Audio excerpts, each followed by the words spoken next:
Maksudnya langsung nanti nggak ada di edit-editnya. Jadi ini 100% Ya ini kayak semua. kayak semacam podcast gitu. Oh, oke. Kan natural Mhm. kalau podcast kan. Halo. Hai, selamat datang di video YouTube. Natural. Kali ini segmennya bakalan baru yaitu Composing Corner di mana aku bakalan Apa ngobrol corner apa? Composing Corner Composing corner. Oke. kayaknya. Composing tuh bukannya yang buat ini ya, pupuk ya. Maaf biologi saya jelek. Composition corner apa? Nanti judulnya Oh, itulah. oke oke. Nanti baru dipikir lagi. Nanti mesti pikir. Pokoknya bakalan composing atau composition atau apalah yang penting Composing Corner. Composing bisa Dan sih. segmen kali ini bakalan menggunakan gaya podcast di mana aku bakalan ngobrol aja bebas dan tanpa ada background musik atau apapun. Dan di setiap videonya aku bakalan ngobrol bareng teman yang adalah seorang instruktur, writing instructor, karena bakalan fokus pada pelajaran dan pengajaran kepenulisan. Dan kebetulan di sini di ASU ada yang namanya English 101, 102, atau bahkan bukan cuma di ASU juga saja, tapi kayak di setiap kampus di US itu ada yang namanya course atau mata kuliah English 101 sama English 102 yang diwajibkan untuk semua mahasiswa baru anak S1 yang mana tidak ada di Indonesia. Makanya Composing Corner Podcast ini diciptakan dalam artian bisa sedikit memberikan apa ya, saran-saran, masukan-masukan ataupun referensi tambahan buat teman-teman Indonesia yang bisa mungkin memetik satu dua hal yang berguna dan bisa kayak dapat apa lah gitu, pandangan-pandangan baru yang bisa dijadikan apa ya, hal-hal yang bermanfaat di kemudian hari. Dan Tapi kalau tidak bermanfaat nggak apa-apa juga nggak ya, apa-apa Pak ya. juga karena YouTube ini nggak ada yang nonton. Oke, jadi mohon maaf intronya terlalu panjang udah 2 menit. Aha. Di sini aku bareng teman yang namanya Mas Irfan. Nama lengkapnya terserah mau dibagi atau tidak karena mungkin lebih suka anonimus. Oh, bener juga ya. Irfan aja deh, nggak apa-apa, nggak usah nama belakang. Oke, jadi Mas Irfan ini adalah seorang mahasiswa S3 di ASU dengan sponsor, boleh disebutkan sponsornya? Boleh boleh. Oke, dengan sponsor Fulbright, jadi sangat full dan sangat bright. Dan Right ya. dan karena S3, jadi di English Department ini kalau S3 punya kesempatan buat jadi teaching associate atau teaching assistant, yaitu mendapatkan kesempatan buat ngajar 101 sama 102. Jadi bisa dibilang Mas Ron ini adalah seorang profesor di sini karena setiap pengajar pasti disebutnya profesor kan? Iya bener. Nggak kayak di Indonesia ya. Kalau misalnya audiensnya Indonesia, ini audiensnya Indonesia ya. Ini siapa tahu gitu kan international. Kalau di Indonesia kan apa posisi profesor cuma kalau ini ya memenuhi persyaratan yang banyak banget dan setelah masa karir yang sangat panjang. Tapi kalau di sini baru mulai ngajar juga biasanya dipanggil profesor meskipun sekarang secara teknis biasanya kita menyebut instructor.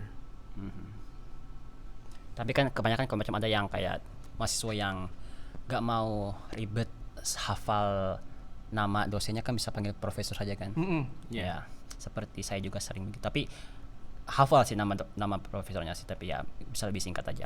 Oke, jadi kita bakalan bongkar kan ini kayaknya bisa jadi bakalan episode pertama, kita bakalan bongkar dulu. Episode pertama berarti saya yang ini ya. Iya, Pilot project. Aha. suatu kehormatan. Suatu kehormatan bisa di composing corner. Dan kita bakalan bongkar apa itu English 101 dan apa itu English 102. Jadi tanpa panjang lebar lagi kita kita undang Bapak ini untuk sedikit memberikan ujangan, atau kita bakalan bikin kayak percakapan saja ya karena saya juga sedikit tahu. Saya sedikit tahu tentang apa itu 101 102 tapi saya tidak praktek. Jadi kayak kalau saya ngobrol sendirian bakalan kurang lengkap. Jadi makanya sini saya cuma tahu beberapa informasinya tapi tidak terlalu langsung terjun karena anak-anak S2 nggak ada kesempatan buat jadi teaching assistant, makanya ngobrolnya bareng anak S3. Jadi apa itu sebenarnya 101 102? Ya kayak lebih penjelasan yang sangat singkat dan padat gitu buat teman-teman yang mungkin belum tahu apa itu 101 102. Kalau secara singkatnya mungkin bisa dibilang English 101 dan English 102 itu adalah mata kuliah untuk menyiapkan mahasiswa untuk bisa menulis. Jadi secara umum kayaknya tujuan utamanya seperti itu. Jadi mahasiswa meskipun mereka bisa bahasa Inggris ya, karena mereka mengucapkan bahasa Inggris sebagai bahasa pertama, sebagai bahasa ibu. Tapi belum tentu mereka memiliki skill atau kemampuan untuk menulis akademik. Ada yang bilang bahkan menulis akademik itu adalah sesuatu yang setiap orang adalah pengucap bahasa kedua. Artinya siapapun meskipun sangat fluent mengucapkan bahasa tertentu, tapi kalau misalnya menulis akademik biasanya mereka masih membutuhkan bimbingan lebih lanjut, atau kalau misalnya tidak dibimbing ya berarti kita belajar sendiri untuk lebih meningkatkan bagaimana menggunakan bahasa, bagaimana mengungkapkan pikiran secara lebih terstruktur sesuai dengan bisa dibilang konvensi ya, atau konvensi itu sama dengan kaidah-kaidah yang biasa diterima dalam akademik seperti itu. Conventions ya. Oke. Dan iya, tadi seperti yang sudah dibilang sama Mas Irfan, jadi studentnya atau mahasiswanya itu adalah anak-anak bule, anak-anak domestik, karena 102, walaupun ada juga yang namanya 107, 118 ya, itu untuk multilingual student, untuk anak-anak internasional yang ambil S1-nya di kampus-kampus US. Tadi menarik sekali Mas Irfan bilang kayak di sini tuh mereka melihat penulisan akademik sebagai kayak penulisan bahasa kedua ya. Jadi kayak harus belajar ulang dari awal, walaupun mereka bahasanya bahasa Inggris, tapi kalau menulis tentang akademik pasti dianggap kayak harus mulai dari nol lagi. Iya, karena kalau misalnya bisa dibilang kalau kita membaca tulisan akademik atau kalau kita biasa menulis tulisan akademik, kita tahu bahwa struktur kalimatnya, misalnya hal yang sepele yang bisa dilihat ya, struktur kalimatnya, penggunaan istilah-istilah yang kita pakai itu bukan istilah-istilah yang setiap hari kita pakai gitu. Jadi bisa dibilang sebenarnya tidak natural gitu. Makanya ya siapapun masih perlu untuk menyesuaikan diri lagi begitu kita masuk dalam dunia akademik dan mau berpartisipasi dalam istilahnya academic conversation, ya berarti kita harus menyesuaikan diri kita dengan bahasa yang biasa dipakai dalam percakapan tersebut. Oke. Jadi kayak ada istilah-istilah khusus, term-term khusus yang digunakan saat menulis gitu ya. Iya. Jadi nggak sama kayak menulis biasanya. Walaupun kalau saya boleh bilang untuk baca-baca artikel-artikel yang dikeluarkan di US itu kayaknya nadanya sangat casual ya dibandingkan dengan Indonesia. Terus kenapa harus diajarkan buat mereka tidak casual, padahal yang saya baca kebanyakan casual. Ya, maksudnya dalam hal casual meskipun kita bilang itu casual atau lebih fluid gitu ya, lebih cair dibandingkan tulisan akademik yang biasa kita baca di Indonesia. Yang menurut saya juga memang menarik hal itu. Kalau kita ingat di waktu dulu dibimbing skripsi biasanya sangat kaku gitu ya. Judul itu harus mengandung unsur apa gitu. Tapi di sini misalnya dalam hal judul, kalau misalnya dalam tulisan akademik di Amerika, saya tidak tahu di negara lain. Meskipun mungkin mereka menggunakan bahasa yang sama, tapi mungkin struktur atau tradisinya berbeda lagi. Di sini memang lebih cair, tapi meskipun lebih cair, mereka juga menggunakan ada standar-standar tertentu yang masih harus kita ikuti. Misalnya sebelum kita mengungkapkan argumen, kita harus gampangnya mengutip atau melibatkan pandangan-pandangan orang lain misalnya. Jadi meskipun menggunakan bahasa yang lebih cair, tetap ada standar-standar tertentu yang itu tidak sama dengan ketika kita ngobrol dengan orang sehari-hari, atau misalnya kita membuat blog atau membuat tulisan di surat kabar bahkan. Ya mungkin tidak ada standar-standar yang sangat spesifik gitu. Oke. Dan juga Mas Fan ini dulunya punya pengalaman ngajar juga di kampus Indonesia. Jadi boleh ditanya nggak apa bedanya kalau kita bisa compare gitu, bandingkan antara 101 sama EAP yang ada di Indonesia? Karena untuk teman-teman yang mungkin belum tahu, kalau 101 ini composition class ini sangat khusus buat US ya, sangat US. Ya benar. US based banget dan nggak ada di negara-negara lainnya. Jadi kayak ini menarik, tapi juga kayak pengen tahu gitu, kira-kira beda banget kah sama EAP, atau ada yang bisa mungkin ada di sini juga, ada apa namanya intersectionnya gitu. Ya kalau EAP berdasarkan pengalaman pribadi saya sendiri ya, kayak kita ngobrol beberapa hari lalu bahwa setahu saya di Indonesia tidak ada standar EAP itu seperti apa. Jadi makanya agak sulit nanti kalau membandingkan kita mengeneralisir EAP itu seperti apa kemudian dibandingkan dengan composition misalnya. Kalau composition ada standarnya dan itu lebih gampang kita atau mungkin Budi siapa namanya Pak? Sudah berapa tahun kita kenal? Mas Dwi Budidar, soalnya tadi baru kasih tahu nama belakangnya ada Budinya ternyata. Mas Dwi lebih tahu gitu maksudnya konsep atau standarisasi composition di Amerika seperti apa. Tapi kalau sepanjang pengalaman saya dulu, jadi saya mengajarnya dulu kan di sastra Inggris. Dan kadang kita diundang oleh fakultas lain untuk mengajar IAP itu, English for Academic Purposes. Biasanya cenderung karena kemampuan bahasa Inggris mahasiswa di Indonesia itu masih perlu ditingkatkan. Fokusnya itu lebih cenderung pada penguasaan bahasanya terlebih dahulu. Jadi misalnya seperti grammar, reading comprehension, atau peningkatan vocabulary. Dan lebih banyaknya di grammar sih. Biasanya kalau misalnya kita bikin UAS atau UTS itu biasanya lebih terfokus ke grammar. Tapi kalau ada ininya, tadi kata apa yang digunakan harus sesuatu yang sama ya. Apakah ada kesamaan sedikit gitu atau banyak banget yang beda atau persamaannya adalah fokus pada menulis. Jadi meskipun dulu kita fokus terhadap grammar, tetapi grammar yang kita gunakan itu adalah misalnya penyusunan kalimat. Jadi setelah kalimat kita lanjut ke paragraf. Biasanya di level kalimat itu yang kita sangat fokus terhadap grammar. Tapi sebenarnya tujuan utamanya atau tujuan akhirnya adalah kalau mahasiswa sudah proficient atau lebih fluent dengan bahasa Inggris, itu adalah di level paragraf dan discourse gitu kan.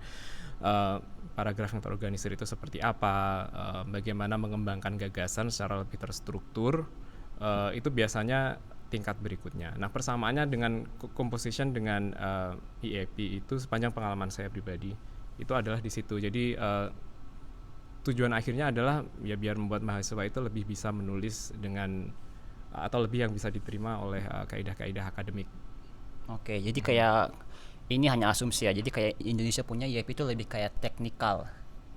Sedangkan sini itu lebih dari itu. Dan beberapa hari lalu kita ngobrol dan ini kayak persis sama kayak apa yang saya pelajari di kelas dan juga apa yang dilakukan oleh Mas Irfan dalam kelasnya saat ngajar, yaitu lebih fokus ke proses ya. Yep.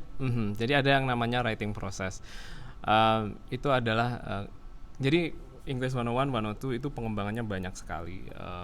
Atau materi turunannya banyak sekali. Tapi sebenarnya kalau kita lihat atau disederhanakan, sebenarnya secara umum yang dibahas ya itu aja, writing process gitu. Jadi membuat mahasiswa agar lebih terlatih bahwa menulis itu tidak sekedar, biasanya kalau kita dapat tugas menulis, tugas bikin paper gitu ya, itu kan bayangannya deadline tanggal 25, kemudian tanggal 24 kita aduh panik gitu, terus kemudian bikin langsung mikir apa topiknya, terus kemudian langsung dibikin essay dan barangkali mungkin tidak diedit lagi gitu.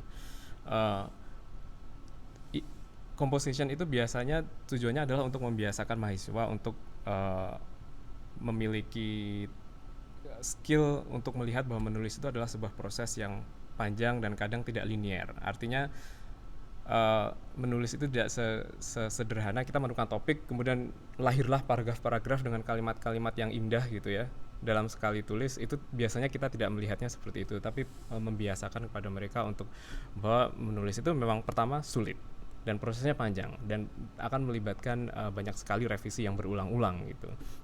Nah, revisi yang berulang-ulang kemudian bahkan kalau misalnya sudah jadi tulisan kita lihat ada kekurangannya, balik lagi ke awal untuk riset lagi dari awal. Biasanya di kelas kita melakukan hal tersebut. Jadi intinya adalah writing proses dan itu harus dilalui dengan serius setiap prosesnya.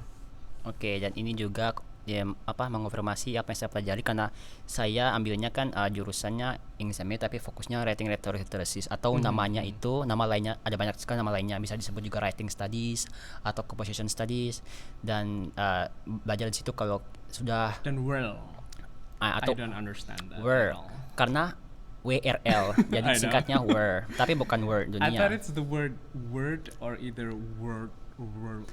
Ya awal saya juga bingung awal-awalnya tapi begitulah. Jadi saya sadar kalau sini tuh diajari bahwa sudah ada shifting ya, ada kayak apa sih shifting? Pergeseran. Iya, jadi udah enggak lagi product oriented tapi ke proses oriented. Jadi para guru-guru itu lebih menghargai proses yang dialami oleh para siswa di sini. Yang salah satunya adalah proses menulis itu. Makanya lebih ke writing prosesnya daripada writing produknya. Dan dari situ aku mau tanya lagi tentang apa sih sebenarnya yang diajarkan Mas Irfan ke anak-anak mahasiswanya, kayak tugas-tugas apa yang diberikan oleh Mas Irfan gitu. Kalau bisa dikasih bagi secara lebih singkat aja mungkin lesson plan-nya gimana, kayak tugas-tugas yang diberikan, apa yang harus dilakukan oleh mahasiswanya. Oke, jadi biasanya instruktur punya pendekatan yang berbeda-beda gitu ya. Tapi secara umum kita diberikan guideline bahwa dalam satu semester itu kita harus menghasilkan 3 proyek besar atau 3 tugas utama. Jadi kalau biasanya mata kuliah kan ada tugas kecil-kecil, kemudian di akhir semester ada tugas yang paling utama, biasanya nilainya paling gede gitu ya. Kalau kita tidak melakukan itu, satu semester itu dibagi 3 dengan 3 tugas utama. Nah, untuk bisa mencapai 3 tugas utama itu biasanya diserahkan ke instrukturnya mau dibikin tugas seperti apa. Nah, itu kita juga udah ngobrol beberapa hari yang lalu gitu ya. Jadi kalau English 101 itu biasanya lebih ke membuat mahasiswa lebih nyaman dulu gitu ya dengan proses menulis. Misalnya dengan lebih banyak mereka mengeksplorasi identitas mereka, mengeksplorasi masyarakat yang ada di sekitar kampus tempat mereka hidup gitu ya. Dan produk yang dihasilkan juga bisa sangat beragam. English 101 biasanya lebih ke multimodal. Apa itu multimodal? Pak Budi lagi, siapa namanya Pak ya? Pak George. Pak George. Pasti bisa lebih menjelaskan secara konseptual. Secara gampangnya kita tidak secara tradisional memberikan mereka tugas essay misalnya 5 paragraf. Biasanya kan 5 paragraph essay itu yang paling tradisional digunakan dalam mata kuliah atau pelajaran menulis gitu ya. Kalau English 101 biasanya lebih ke multimodal, misalnya membuat video, membuat podcast. Karena kan kalau kita membuat video itu juga sebenarnya berawal dari menulis juga. Bagaimana membuat video? Pak Dwi pasti juga lebih tahu tentang. Enggak sih, ini nggak ada idenya sih, nggak ada tulisannya, langsung klik mulai langsung bikin video. Ada yang tidak dilihat oleh pemirsa di sini, ada skripnya di sini. Jangan tertipu dengan gayanya yang sangat profesional dan seolah-olah ini. Jangan percaya. Oke, jadi untuk teman-teman sedikit gambaran. Tadi apa ya? Udah lupa. Multimodal. Iya, multimodal. Sebagai gambaran silahkan. Iya, jadi di sini itu juga saya pelajari, aku pelajari. Jadi writing itu bukan hanya menulis di atas kertas. Writing itu ada banyak sekali hal. Karena sini kita ada 2 kata yang berbeda ya, ada writing, ada composing kan. Nah, ada sebutannya multimodal composing, mana kita kayak bikin sesuatu. Berarti kan kalau kita fokus ke composingnya berarti kan lebih luas kan daripada writing. Makanya ada yang namanya kayak bikin video disebut juga menulis, bikin podcast juga disebut menulis. Jadi apapun itu banyak hal bisa disebutkan sebagai composing gitu. Jadi multimodal itu sebagai bentuk multi itu, modnya tuh ada banyak gitu. Jadi saya juga lumayan kaget dan terbuka. Reaksinya begitu kaget gimana? Ya, kaget dalam hati. Jadi kayak ternyata keren sekali. Jadi menulis itu bukan cuma sebatas menulis esai doang gitu. Bahkan pernah satu kali dosen di dalam kelas pernah menanyakan pertanyaan yang bikin satu kelas diam. Bagaimana kalau kita hilangkan saja menulis tugas-tugas esai di masa depan, kayak langsung semuanya kayak diam, jangkrik berapa lama gitu. Terus dia kayak suatu pertanyaan yang, kalau boleh tahu kagetnya kenapa? Apakah karena kaget kayak itu kan sangat tradisional dan sangat convention, kayak suatu hal yang sangat tabu buat total dihapus gitu. Nah, jadi kalau tidak salah ingat, beberapa dari kita tuh tujuh kayak mungkin tidak hapus sepenuhnya ya, tapi kayak menjadikan salah satu opsi gitu. Jadi siswa jadi punya banyak opsi, tidak serta-merta hapus total menulis esai itu, karena kalau hapus esai nanti mahasiswa bikin apa begitu. Tapi kalau bisa dijadikan salah satu opsi, mungkin itu bisa masuk akal, dan karena sudah terjadi juga di 111 itu kan, bisa satu opsi itu. Ya, jadi betul sekali tadi. Jadi composition writing, misalnya yang tidak menghasilkan tulisan seperti tradisionalnya ada paragraf sebagai essay, itu misalnya hal sepele saja. Kalau misalnya kita kasih tugas ke mahasiswa untuk membuat vlog kegiatan sehari-hari, itu meskipun terlihat seperti tinggal mengambil video, tetapi sebelum itu kalau misalnya saya minta mereka untuk bebas memilih apapun kegiatan yang akan mereka tunjukkan, itu pada ujung-ujungnya pasti akan ada struktur argumen tertentu. Misalnya kalau mereka lebih fokus terhadap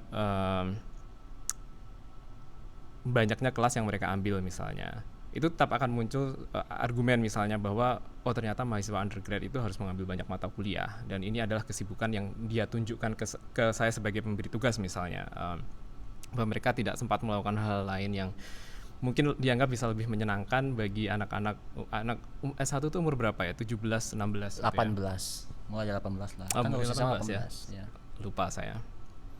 Saya S1 itu kayaknya 45 tahun yang lalu gitu, jadi lupa umur berapa dulu. 17-18 lah kalau bule-bule yang mulai kuliah itu. Oke. Terus juga aku pernah satu kesempatan buat menghadiri disertasi teman, dissertation defense teman S3 yang udah lulus, tapi kemarin waktu presentasi aku nonton dan dia itu sebenarnya topiknya tentang multimodal composition. Jadi dia menganalisis, menginvestigasi proses para partisipan ini dalam membuat video, yaitu mereka pilih gambar ini, kenapa mereka pilih gambar ini dibandingkan gambar A dibandingkan gambar yang B, terus bagaimana mereka menuliskan skripnya, bagaimana mereka tambahkan voice overnya atau apalah. Jadi kayak betul-betul banyak sekali hal-hal di belakang layar yang enggak serta merta kayak kalau orang mau bikin video tinggal langsung satu kali pikir langsung jadi gitu. Jadi kayak banyak proses-prosesnya. Jadi menarik sekali, dan sekarang itu jadi salah satu topik baru yang lagi happening banget di dalam field second language writing. Jadi ada itu atau proses secara general juga gitu. Multimodal sangat menjadi satu hal yang baru dan unik dan menarik buat diinvestigasi. Mantap. Selanjutnya kita bakalan berpindah ke kemana? Saya jadi bingung. Nah kan lihat ada produsernya di situ. Iya, padahal saudara-saudara penonton. ini padahal kosong. Oke, saya ingin kayak memberikan pertanyaan yang sama yang kayak tanyakan beberapa hari yang lalu tentang apakah karena ini sangat USB sekali, apakah kalau kita berencana buat angkat ini dan enggak serta merta ambil secara total, tapi kayak adopsi gitu, mengadopsi sistem 101 bawa ke Indonesia untuk memperbaharui atau update EAP, ataukah kita membuat mata kuliah baru yang fokus pada kepenulisan? Apakah itu mungkin? Apakah itu cocok dengan konteks Indonesia? Apakah itu hanya cocok di sini saja atau bagaimana menurut Mas Irfan? Menurut saya itu sangat cocok sekali kalau misalnya mau diadaptasi di Indonesia. Meskipun sebenarnya kalau kita ngomong agak teknis ya, kalau mahasiswa di Indonesia itu kan menulis skripsi kebanyakan memakai bahasa Indonesia ya. Bahkan ya kecuali mungkin jurusan sastra Inggris ya, atau mungkin jurusan kelas internasional. Ya kalau bahasa Inggris pakai bahasa Inggris. Ya atau kalau misalnya kita pertanyaannya tadi kan secara umum berarti ya, tidak hanya di jurusan sastra Inggris kan. Menurut saya itu sangat perlu sekali. Tapi sebenarnya secara teknis kita itu sudah ada yang namanya MKDU yang kemarin kita juga sudah ngobrol, yang namanya mata kuliah dasar dan umum. Kalau misalnya masih ingat dulu S1 atau misalnya kalau audiensnya belum masih SMA gitu, nanti juga akan mendapatkan mata kuliah yang namanya bahasa Indonesia salah satunya. Salah lainnya mata kuliah MKDU yang lain itu misalnya kewarganegaraan itu ya. Sebenarnya di bahasa Indonesia itu kalau misalnya kita mau mengaplikasikan mata kuliah yang ada kaitannya atau untuk meningkatkan skill menulis akademik mahasiswa, itu sebenarnya bahasa Indonesia itu bisa dimasukkan di situ gitu. Ini soal teknis bagaimana itu bisa dikembangkan ya, atau mungkin ada mata kuliah baru lagi, karena biasanya selama ini bahasa Indonesia setahu saya juga lebih terfokus kepada tata bahasa, misalnya imbuhan, akhiran, kalimat dan sebagainya, itu biasanya lebih banyak fokus di situ. Meskipun ada juga yang saya tahu mengajar lebih kepada kepenulisan juga, misalnya paragraf, deduktif, induktif gitu, kalau misalnya masih ada yang masih ingat materi itu. Nah, itu secara teknisnya aja. Tapi kalau ngomong soal penting atau tidaknya, saya pikir sangat penting sekali. Karena dulu saya juga pernah mengalami membimbing skripsi, dan berdasarkan akun-akun Twitter dosen yang saya lihat di Twitter juga banyak sekali yang mengeluhkan bahwa mahasiswa itu masih sangat kesulitan misalnya untuk mengungkapkan gagasan atau mengembangkan argumen gitu. Dan juga masalah teknis lain, misalnya bagaimana mensitasi tulisan akademik, itu saya pikir sangat perlu sekali, karena memang composition itu memang tujuannya seperti itu gitu. Sekali lagi bahwa menulis akademik itu bukan sesuatu yang bisa kita bukan skill yang mendadak kita dapat dari kehidupan sehari-hari, tapi sesuatu yang kita pelajari dengan struktur tertentu gitu. Jadi mengingat bahwa mengerjakan skripsi dan proses pembimbingan skripsi selama ini masih menunjukkan bahwa mahasiswa perlu lebih banyak ini ya latihan untuk menulis akademik. Itu saya pikir itu adalah gagasan yang bagus sekali. Terus saya ingat waktu itu awal-awal mulai kuliah pernah kayak bikin polling di Instagram yang followernya nggak banyak-banyak amat sih. Berapa tuh? 100-200. Wow, lumayan. Sudah mengendorse berapa produk? Jadi sempat tanya di story gitu, bikin kayak apakah teman-teman saat semester 1 atau dan 2 kayak tahun pertama perkuliahan itu, apakah ada mata kuliah khusus untuk kepenulisan? Dan ada yang bilang iya, ada yang bilang enggak gitu kan. Karena saya punya privilege sebagai anak bahasa Inggris, karena bahasa Inggris itu kita punya mata kuliah writing 1, writing 2, writing 3, ya kan? Tapi kan saya nggak bisa kayak menggeneralisir itu ke teman-teman yang jurusan berbeda. Makanya bikin tanya itu di Instagram. Walaupun itu jawabannya masih sedikit sih, dan berharap nantinya mungkin kayak pengen cari tahu apakah teman-teman yang lain tuh betul-betul ada mata kuliah atau enggak. Harapannya sih ada ya. Karena kalau nggak ada itu kayak bahaya sekali, kayak mahasiswa kayak keluar dari SMA terus masuk ke kuliah terus tanpa dikasih arahan kepenulisan, tiba-tiba disuruh nulis aja, bikin tugas segala macam tugas, ataupun pada akhirnya disuruh bikin skripsi tapi kayak tanpa dikasih mata kuliah khusus tentang kepenulisan, kan kayak agak-agak gimana kan? Apakah MKDU itu mirip kayak gitu ya, kepenulisan gitu atau? Saya tidak tahu soal ini ya.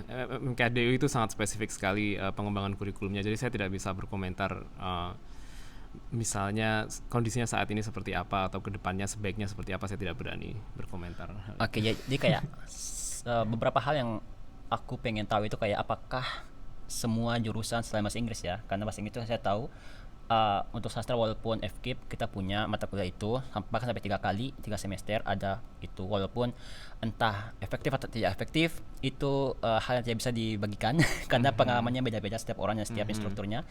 Tapi kayak ya harapannya itu kayak kalau di sini di US kayak mahasiswa S1-nya pas masuk diberikan hal yang sangat baik ini, yaitu 101 itu diarahkan, bukankah itu juga hal yang baik kalau kita juga terapkan di Indonesia gitu? Kalau belum ada, karena aku sendiri belum tahu pasti apakah ada atau belum ada, karena ini harus tanya banyak sekali orang, kayak survei 100.000 orang gitulah baru kita bisa tahu kebenarannya.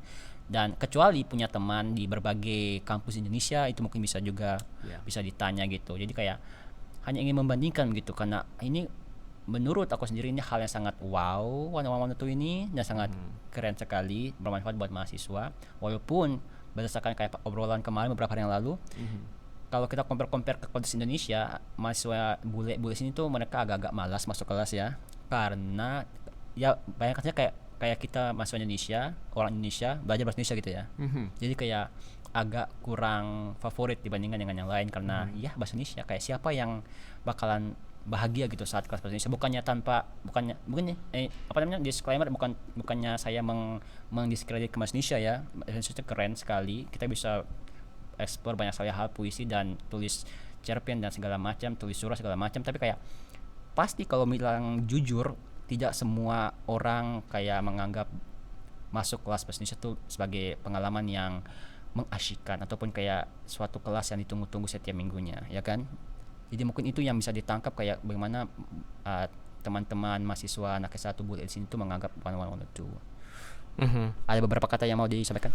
Iya sih, jadi biasanya mereka kurang termotivasi karena pertama kuliah di Amerika itu sangat mahal sekali.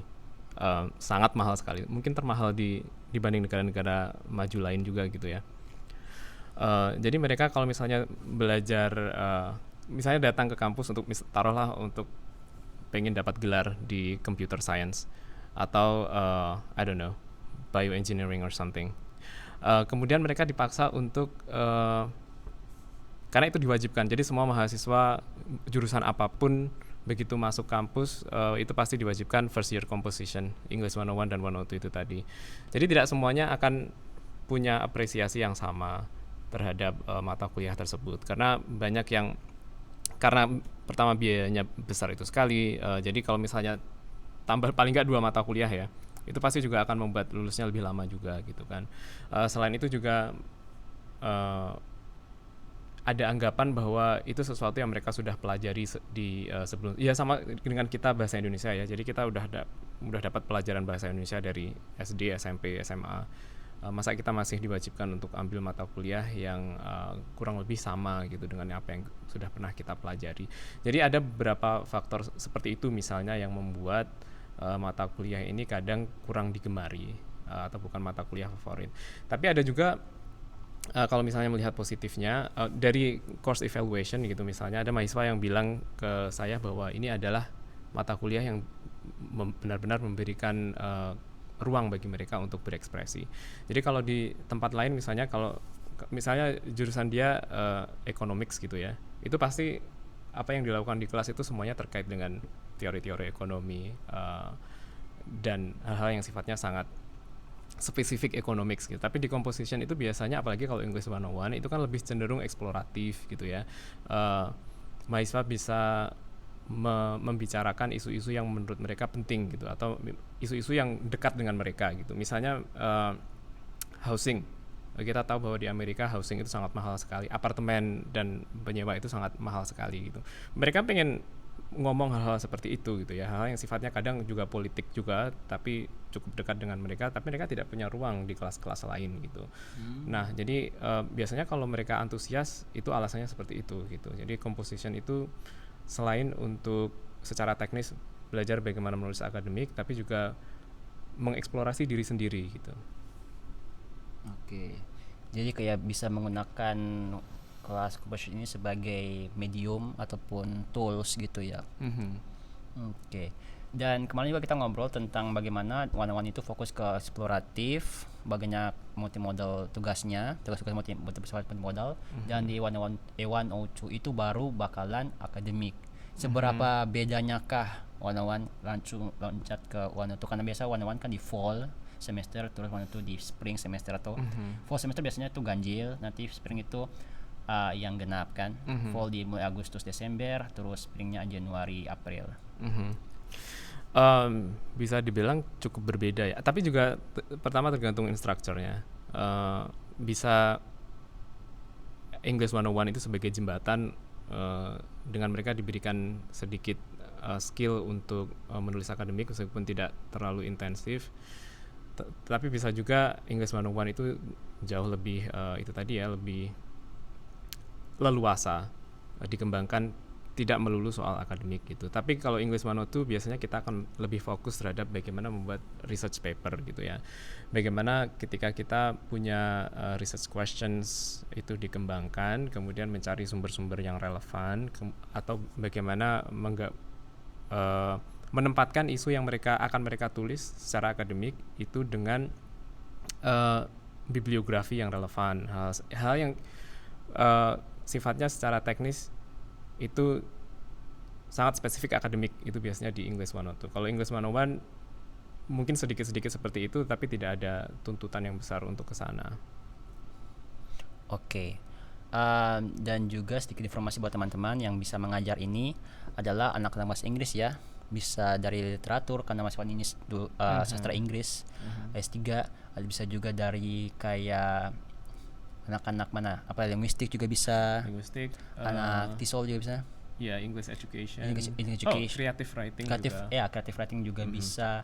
Walaupun pada awalnya kalau boleh dikasih tahu, ditarik sejarah awalnya itu semuanya berawal dari composition studies, anak-anak composition yang sebenarnya itu ngajar itu, tapi karena kita sedikit orangnya dan sangat sangat generous gitu memberikan projectnya ke anak-anak jurusan jadi lain. Terbuka buat teman-teman yang lain juga, jurusan lain juga yang ada di dalam English Department juga ikut serta menjadi instruktur.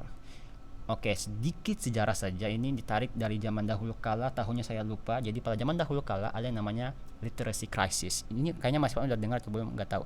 Ada namanya literacy crisis di Harvard gitu. Jadi anak-anak mahasiswa mau tes masuk, terus ternyata dosen-dosen di Harvard kaget lah, kok hasil tes tulisnya hancur sekali. Jadi jadi PR buat mereka sendiri gitu. Makanya akhirnya melalui proses yang panjang akhirnya diciptakanlah namanya composition classes, one-on-one itu kelas ini, atau namanya FYC, First Year Composition. Jadi diperuntukkan untuk anak-anak yang tahun pertama. Walaupun dalam praktiknya banyak kampus yang menerima, ada juga banyak kampus yang tidak menerima itu. Ini juga lumayan kontroversi. Tapi kebanyakan sih tetap menggunakan itu di universitas maupun di community college, dan ASU salah satunya dengan fakta bahwa ada banyak sekali anak-anak S1 di ASU ini. Jadi tugas-tugas para instruktur itu salah satunya Mas Irfan ini yaitu memberikan kelas buat mereka, yaitu 101, 102. Oke? Yep. Iya, seperti itu. Jadi ini sangat menarik buat teman-teman yang memiliki perhatian khusus pada bidang kepenulisan dan kayak terus bertanya-tanya, mungkin seperti saya juga penasaran bagaimana Mas Irfan punya pendapatnya tentang kenapa Indonesia itu anak-anaknya kalau menulis tuh kayak gimana ya gitu. Bukan saya, bukan. Iya, maksudnya saya menanyakan pendapat Mas Irfan. Kan Tadi juga kan sudah disebutkan di Twitter banyak juga dosen yang mengeluhkan juga. Dan ini kayak fakta, yang bisa dibilang fakta, kita harus bilang itu fakta. Kayak menulis tuh masih menjadi hal yang sangat susah buat kita kayak having fun with writing gitu kan. Jadi kayak kalau saya kasih tarik khusus untuk bahasa Inggris ya, untuk sebagai pengajar maupun pelajar maupun pengajar, writing itu kita kasih porsinya sangat kecil, dan kebanyakan tugas kita maupun cita-cita kita sebagai guru tuh bikin anak murid untuk bicara, bukan untuk menulis. Jadi kita bisa kasih bagian menulis, tapi juga kayak bagian paling ujung dan paling sedikit bagiannya daripada yang lain-lain, karena di Indonesia kita masih fokus pada grammar dan speaking. Jadi kalau anak-anak udah speaking, udah kita udah anggap kayak oke, aku udah berhasil sebagai guru, udah buat anak lain jadi bisa bicara gitu. Bagaimana pendapat Mas Irfan secara general aja tentang bagaimana pendapatnya tentang perkembangan kepenulisan khususnya anak-anak murid, anak-anak didik SD, SMP, SMA, kuliah gitu-gitu di Indonesia? Di Indonesia? Ya. Kalau saya tidak tahu kalau SD, SMP tentunya ya. Saya tidak pernah. Oke. Kampus saja karena punya pengalamannya ngajar di kampus. Ya, jadi kalau di kampus ya dulu waktu membimbing skripsi itu biasanya misalnya mahasiswa yang paling sering ditemukan masalah grammar tentu masih ada ya. Jadi bagaimana menyusun kalimat, misalnya hal sepele, kenapa ada kalimat tapi tidak ada subjeknya, atau masalah grammar lain yang itu sebenarnya lebih gampang untuk diperbaiki. Atau sebenarnya susah juga, saya tidak mau menggampangkan. Jadi grammar juga susah. Tapi biasanya yang lebih fundamental itu adalah kemampuan dan juga kesabaran. Menurut saya mungkin itu kata yang bisa mewakili, atau terjemahan resilient itu apa ya yang paling tepat bahasa Indonesia? Resilient. Bukan ketabahan, kesabaran lah. Saya pakai kata kesabaran. Ketahanan. Kayak berjuang terus-terus nggak mau menyerah itu kan? Ya, jadi saya pakai kesabaran aja. Jadi kesabaran untuk mengembangkan gagasan gitu. Jadi misalnya biasanya kan prosesnya kalau skripsi itu kita mahasiswa mengumpulkan judul gitu ya, terus judulnya diterima atau enggak sama pembimbingnya gitu. Jadi biasanya mahasiswa udah buru-buru aja memberikan judul, kemudian ketika kita memberi masukan kemudian direvisi seadanya juga, kemudian dimasukkan lagi gitu. Jadi masih kurang ada attitude untuk lebih resilient itu tadi, lebih sabar untuk menggali ide gitu, lebih sabar untuk melakukan riset, baca-baca buku, kira-kira nanti skripsi arahnya kemana gitu. Nah, composition itu lebih kita biasanya lebih berat di bagian proses itu gitu. Jadi membuat mahasiswa itu sabar gitu. Jadi menulis itu tidak sekedar ketemu ide, kemudian ditulis apa yang kita ketahui saat ini, terus kemudian begitu di tengah jalan misalnya ya menemukan hal-hal baru yang tidak diantisipasi sebelumnya, udahlah ini aja set aside itu bahasa Indonesianya apa ya, diabaikan. Jadi diabaikan gitu aja. Pokoknya yang penting sekali tulis sekali jadi, pengennya langsung di approve gitu. Jadi biasanya sikap untuk bersabar untuk menggali ide, riset, itu sebenarnya kalau boleh dibilang kayak ini ya, fenomena gunung es gitu. Jadi skripsi itu sebenarnya atau produk tulisan akademik itu sebenarnya di ujungnya saja yang kecil sekali gitu, tapi di bawahnya yang sangat besar sekali itu proses untuk belajar, proses untuk menggali gagasan, proses untuk misalnya di tengah jalan menemukan hal mendapatkan temuan yang mungkin mementahkan selama ini sudah dituliskan dan seharusnya bisa diproses biar lebih kaya lagi tulisannya, tapi kesabaran itu yang tidak ada gitu, yang atau mungkin yang masih perlu dilatih lagi, dan biasanya itu tidak begitu diperhatikan. Oke, dari tadi kayaknya kita ngobrolinnya fokusnya ke skripsi ya, sebagai tugas akhir ya. Cuma kayak aku pengennya lebih ke tarik ke awal gitu, ke anak tahun pertama gitu. Makanya pendapat Mas Irwan tentang mengoreksi ataupun ngecek tugas-tugas anak-anak tahun pertama, tahun kedua, semester pertama, semester kedua gitu. Kayak oke, dan juga yang pertanyaan selanjutnya adalah apakah Mas Irwan pernah ngajar IAP? Gimana pendapatnya? Kalau jadi ada dua pertanyaan ya tadi. Kalau misalnya di awal-awal itu fenomena yang sama baik di awal sampai di akhir gitu. Karena kan kita membicarakan kenapa skill menulis itu tidak dianggap lebih serius gitu atau tidak dikembangkan dari awal gitu. Jadi makanya ketika mereka mengumpulkan paper gitu ya di mata kuliah di semester awal, dengan kemudian ketika mereka menulis skripsi itu sebenarnya tidak banyak perkembangan yang terjadi gitu. Karena memang kalau misalnya jurusan yang lebih fokus terhadap subjek yang mereka pelajari gitu ya. Kalau mereka mempelajari misalnya ilmu politik, ya berarti mereka lebih banyak teori-teori ilmu politik, tapi kemudian tidak begitu ilmu politik sebagai contoh ya. Saya tidak ingin mengkritik secara spesifik jurusan ilmu politik. Jadi sebagai contoh misalnya tentu saja maksudnya sebagai jurusan ilmu politik kan mereka harus belajar teori-teori yang terkait dengan ilmu politik gitu ya. Dan untuk mempelajari ilmu politik itu saja membutuhkan mata kuliah yang banyak dan memakan waktu yang sangat banyak. Itu makanya sebenarnya bisa dipahami kenapa menulis itu tidak dikembangkan secara tersendiri gitu. Jadi mereka bahkan di sastra Inggris ya, mereka mengumpulkan tugas di awal, taruhnya untuk satu mata kuliah mereka mengumpulkan, kita memberikan feedback, biasanya sudah selesai gitu. Bahkan mungkin ada sebagian dosen yang cuma memberikan nilai berupa angka gitu ya, tidak ada feedback secara khusus, paper kamu itu kekurangannya di mana, kemudian yang bisa ditingkatkan di sebelah mananya gitu, apakah ke bahasanya atau apakah ada misalnya ada paper-paper yang seharusnya kamu kutip tapi tidak kamu kutip, misalnya seperti itu. Biasanya saya tidak tahu, kalau misalnya ada dosen yang melakukan proses seperti itu tentu bagus sekali gitu ya, tapi biasanya banyak yang tidak sempat, paling tidak alasannya seperti itu. Jadi mahasiswa mengumpulkan, dikasih nilai, feedback, ya sudah gitu. Jadi tidak ada tindak lanjut bagaimana proses di awal itu nanti akan membuat mahasiswa lebih tumbuh menjadi lebih sabar itu tadi dalam menulis, dan tentu saja menghasilkan tulisan yang lebih baik di kemudian hari ketika harus melakukan tugas yang lebih besar seperti skripsi. Nah, kalau pertanyaan kedua tadi soal apa? Apakah pernah punya pengalaman ngajar mata kuliah penulisan? Oh ya, kalau IEP, jadi kalau di sastra Inggris seperti tadi sudah disinggung, itu biasanya memang sudah sangat spesifik ya. Kalau mata kuliah writing ya memang writing gitu. Jadi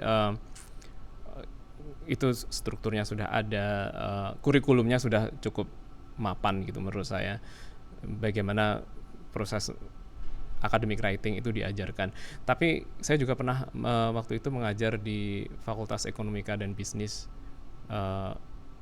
Nama mata kuliahnya IEP mungkin ya, atau mungkin dengan nama yang lain tapi dengan harapan yang kurang lebih sama biar mereka bisa menulis bahasa Inggris. Itu ya itu tadi, karena kendala kemampuan bahasa Inggrisnya masih harus ditingkatkan terlebih dahulu untuk benar-benar bisa membuat paragraf dan esai. Akhirnya selama 1 semester atau bahkan 2 semester itu biasanya kita lebih banyak terfokus pada peningkatan kemampuan bahasa Inggrisnya terlebih dahulu. Oh, jadi masalahnya PR-nya jadi double PR ya. Jadi kita harus perbaiki dulu si dasarnya dulu, kayak pengetahuan grammarnya segala macamnya. Makanya kayak belum bisa fokus ke idenya, kontennya, karena grammarnya masih harus diperbaiki. Jadi bukan serta-merta salah si pengajarnya kenapa terlalu hanya fokus ke grammar, tapi karena memang itu masalah yang ada, jadi masalah yang harus dihadapi yang itu duluan. Jadi bingung ya. Iya, itu memang pertama ya memang harus dipahami, kita bahasa pertama kita adalah bahasa Indonesia. Tidak bisa diharapkan mahasiswa S1 kecuali mereka yang punya privilege untuk belajar bahasa Inggris atau mungkin malah bahkan pernah kuliah SMA di luar negeri, pasti memiliki bahasa Inggris yang bagus. Tetapi juga di lain pihak itu bukan sesuatu yang sebaiknya kita remehkan gitu ya. Karena saya tidak punya statistiknya, tapi saya pernah baca di The Atlantic atau mana gitu, masalah dengan publikasi ilmiah yang hampir didominasi oleh bahasa Inggris. Jadi publikasi ilmiah sebenarnya kan tidak wajib pakai bahasa Inggris ya. kecuali memang publikasinya mensyaratkan hal itu. Tapi secara global publikasi berbahasa Inggris itu dominan. Jadi kalau misalnya kita mau, terutama kalau misalnya di bidang akademik mau publikasi harus menggunakan bahasa Inggris gitu. Kalau mau survive dan mau publish ya berarti harus punya kemampuan bahasa Inggris itu tadi. Jadi kalau misalnya mau cari alasan kenapa kita harus memfokuskan untuk composition terutama dalam bahasa Inggris di Indonesia, mungkin itu salah satu alasannya. Realitanya memang kalau mau publish ya harus pakai bahasa Inggris. Jadi kalau dosen bahasa Inggris ngajar di jurusan yang bukan bahasa Inggris, tujuannya itu kan, EAP itu kan. Dan juga tujuannya jelas karena kebanyakan kalau tulis jurnal pakai itu kan. Jadi kayak kita sebenarnya punya justifikasi itu kan, bagaimana kita meningkatkan bukan hanya kepenulisan dalam bahasa Indonesia tapi kepenulisan juga dalam bahasa Inggris. Ya, jadi kita kayak punya sekali banyak PR ya. Jadi kita punya harus ciptakan kelas, bangun kepenulisan dalam bahasa pertama kita dulu udah jelas, terus kita belajar dalam kepenulisan bahasa kedua kita, dan kita juga dalam bahasa kedua kita harus punya jelas dulu fondasi bahasa Inggrisnya udah lumayan, baru naik lagi ke bagaimana fokus ke kepenulisan akademiknya. Oke. Jadi begitu ya teman-teman. Dan juga tadi disebutkan sedikit tentang grading, dan beberapa hari yang lalu kita juga pernah sharing sedikit tentang bagaimana kendala menjadi seorang TA selain juggling dua identitas sebagai pelajar. TA itu apa? Teaching assistant. Oke. Jadi kayaknya belum dikasih Iya. bocoran apa. Jadi kayak para orang-orang yang ngajar FYC ini punya dua identitas sebagai mahasiswa saat ambil mata kuliah para profesor di jurusannya, tapi juga di luar itu mereka menjadi pengajar di kelas yang mereka ngajarin 101 102 ini. Dan itu juggling itu antara dua identitas itu ditambah lagi dengan bagaimana proses penilaiannya yang dilakukan setiap minggu, terhadap setiap minggu tugasnya harus ada dan dikasih nilai dan sangat terperinci detail. Bisa dibagikan mungkin untuk ke teman-teman yang mungkin juga pengajar, bisa agak sedikit mungkin mendapat inspirasi bagaimana melakukan grading dengan lebih intentional. Caranya adalah dengan panik, teriak-teriak, nangis di dalam kamar. Ya, tapi mungkin kurang lebih ya memang seperti itu. Memang tidak bisa dipungkiri itu sesuatu hal yang berat gitu ya. Saya tidak akan berpura-pura itu sesuatu yang saya ada solusinya gitu yang bisa saya sarankan ke orang-orang lain. Itu memang pertama-tama ya memang harus diterima, itu berat sekali. Bahkan mungkin karena saya juga pernah mengajar di kampus di Indonesia, biasanya ekspektasi memberikan feedback di Indonesia itu tidak begitu intensif seperti yang ada di sini gitu. Jadi kalau misalnya mungkin Pak Budi Darmas juga pernah punya pengalaman dia mengumpulkan paper antara di sini dengan di Indonesia gitu ya. Feedback yang diterima gimana tuh perbandingannya? Iya, pasti beda. Bedanya kayak lebih detail gitu, tapi juga lebih positif, tone-nya lebih positif, membangun. Jadi apa saja sebutannya, konstruktif apa? Criticism. Positive construction apalah gitu kan. Pokoknya lebih positif lah, walaupun lebih banyak juga detail-detail yang dikasih gitu kayak ini, tapi cara penyampaiannya sangat enak gitu. Ya, jadi di sini kalau misalnya kita mengumpulkan paper, apalagi kalau di humanities ya, saya tidak tahu di bidang lain. Biasanya feedback itu apalagi kalau yang level graduate, itu kalau misalnya kita mengumpulkan paper, feedback dari dosen itu bisa sampai 2 halaman, 3 halaman. Dan sangat detail sekali gitu. Jadi kekurangannya di mana, bisa ditingkatkan di bagian mana saja. Kemudian kalau misalnya ada kekurangan dalam argumen kita, mereka juga bahkan masuk sampai ke dalam situ gitu ya. Kenapa argumen ini patut dipertanyakan gitu misalnya. Nah, karena ekspektasi yang besar seperti itu, akhirnya waktu saya mengajar di sini juga punya beban yang besar juga untuk menghasilkan feedback dengan kualitas yang hampir sama gitu ya. Nah, di composition itu biasanya kita paling tidak ada satu tugas 1 minggu, meskipun itu tidak full essay semua. Full essay itu kan cuma tadi saya menyebut tiga full essay dalam 1 semester. Tapi biasanya bahkan misalnya kita meminta mereka untuk mengumpulkan topik dan annotated bibliography gitu ya.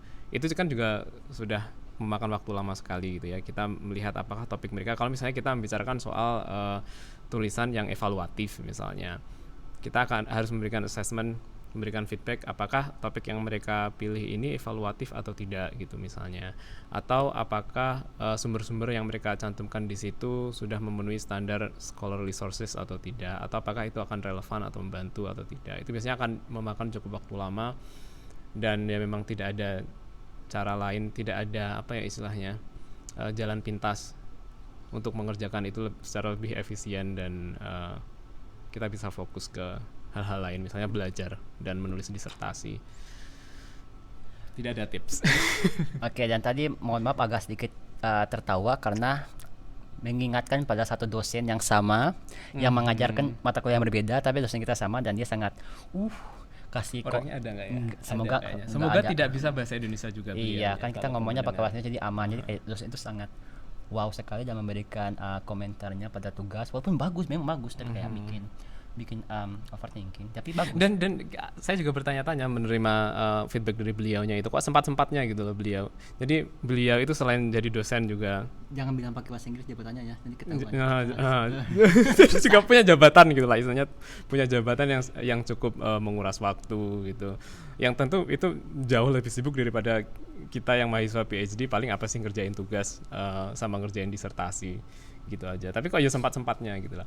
Dengan melihat maksudnya ada sisi positifnya juga kan, dengan melihat bahwa lingkungan kerja kita seperti itu, bagaimana dedikasi mereka terhadap kepedulian mereka terhadap perkembangan mahasiswa, itu menginspirasi kita juga untuk bekerja lebih serius dan memberikan feedback yang berkualitas gitu sebenarnya.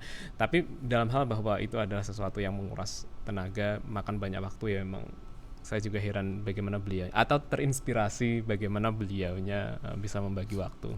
Kayak dia itu punya jabatan struktural tapi juga masih ambil kelas buat ngajar, jadi kan sangat berdedikasi sekali begitu, dan dia sangat kalau kasih komentar juga enggak yang cuma seadanya, jadi butuh dikasih apresiasi yang sangat wow gitu. Jadi ya seperti itulah teman-teman. Jadi selain Mas Irfan sebagai orang Indonesia yang ngajar FYC, ada juga satu orang lagi. Jadi yang saya tahu di ASU itu cuma ada 2 orang Indonesia yang ngajar FYC, Mas Irfan ini sama satu lagi teman namanya Mbak Asri, dan dia baru wisuda kemarin spring ini, baru aja wisuda. Dia S3 juga tapi apply linguistics. Semoga nanti di episode berikutnya aku bisa mengundang Mbak Asri, dan juga semoga nanti di episode berikutnya kalau podcast ini umur panjang, kok lupa taruh di sini, kalau podcast ini umur panjang, selain Mas Irfan dan selain teman Indonesia yang Mbak Asri itu yang ngajar juga, Profesornya yang tadi juga boleh diwawancara gitu. sepertinya itu bukan ide yang baik. Ada kan kayak juga teman-teman kelas juga, anak-anak S3 yang juga ngajar, semoga bisa juga diundang di episode berikutnya kalau saja podcast ini umur panjang dan bisa bertahan dan bisa Amin. konsisten, dan semoga bermanfaat buat teman-teman sekalian. Seperti itu. Dan ini tidak janjian ya, kita pakai baju yang agak mirip. Kebetulan ketemu di kampus. Ngomong-ngomong kita lagi ada di English Department. Ya, mungkin kita bisa kasih sedikit tour. Ini penampakan di English Department di gedung RBH. Ini yang namanya TA Hall, biasanya dipakai oleh para TA di kubikelnya TA di sastra Inggris. No, English Department. Itu kubikelnya, belakang itu ada banyak. Dan sebagai mahasiswa yang hanya S2, duduknya di sini aja, atau di kampus library random di mana, dan bisa dikasih tahu kalau di sini itu anak S2 itu bisa dibilang minoritas ya, itu anak S3. Jadi setiap kelas itu, di dalam kelas dikelilingi anak-anak S3. Jadi entah ya, ini mungkin cuma pendapat saya atau gimana, tapi menurut saya sih begitu. Lebih banyak anak S3-nya daripada anak S1-nya. Dan setiap kelas yang saya ambil selalu ada anak S3-nya, dan selalu mayoritasnya anak S3-nya. Jadi kayak which is good, tapi juga kayak agak-agak intimidating untuk bersama anak-anak S3 gitu. Karena yang sangat berbau wawasan, yang sangat mungkin insightful. Retorik lebih banyak S3-nya mungkin ya. Kalau di literature sepengalamanku kelas-kelas yang tak ambil tuh lebih banyak S2-nya kalau literature. Mungkin bisa jadi karena untuk yang Karena duitnya banyak. Retorik. oh ya kah? Ya kan punya writing program. Entahlah, saya kurang terlalu paham tentang masalah perduitan. Jadi seperti itu.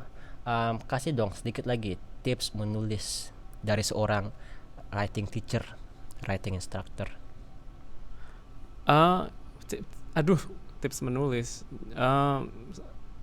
Kalau menulis akademik ya